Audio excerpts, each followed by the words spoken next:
Video பார்க்குற எல்லாருக்குமே வணக்கம்.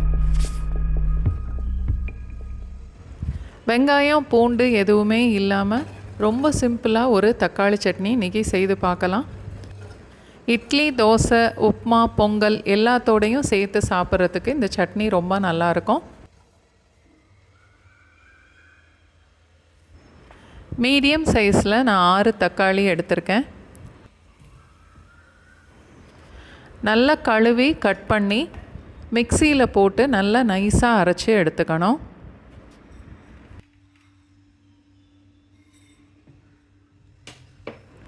இந்த சட்னி நல்லெண்ணெய் ஊற்றி தாளித்தா ரொம்ப நல்லாயிருக்கும். அதனால் நான் ஒரு 2 டேபிள் ஸ்பூன் அளவுக்கு நல்லெண்ணெய் ஊற்றுறேன். 1/2 டீஸ்பூன் கடுகு, 1/4 டீஸ்பூன் வெந்தயம், 2 இல்லை 3 மிளகாய் வத்தல்,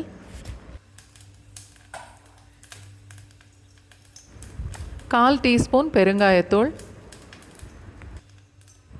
2-3 கொத்து கருவேப்பிலை,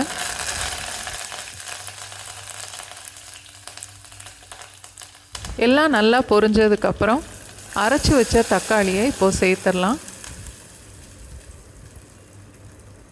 அதோட ஒரு 1/2 கப் அளவுக்கு தண்ணி,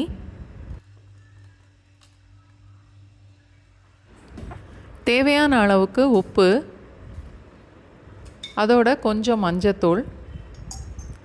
நான் 3 டீஸ்பூன் அளவுக்கு மிளகாத்தூள் சேர்க்குறேன். உங்களோட காரத்துக்கு தேவையான அளவுக்கு கூட்டி குறைச்சிக்கலாம். 1 ஸ்பூன் வெல்லம் இல்லை நாட்டு சர்க்கரை. நல்லா கலந்துட்டு கொதிக்க விடலாம். அடுப்பு மீடியம் ஃப்ளேமில் இருக்கட்டும்.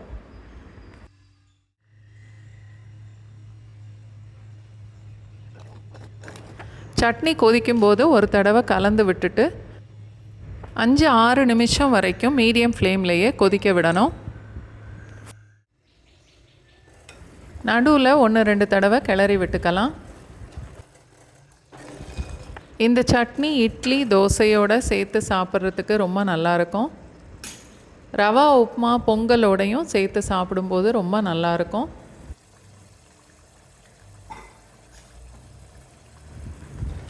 சட்னி இந்த அளவுக்கு கெட்டியாக வர வரைக்கும் கொதிக்க விட்டுட்டு அடுப்பை ஆஃப் பண்ணிடலாம்.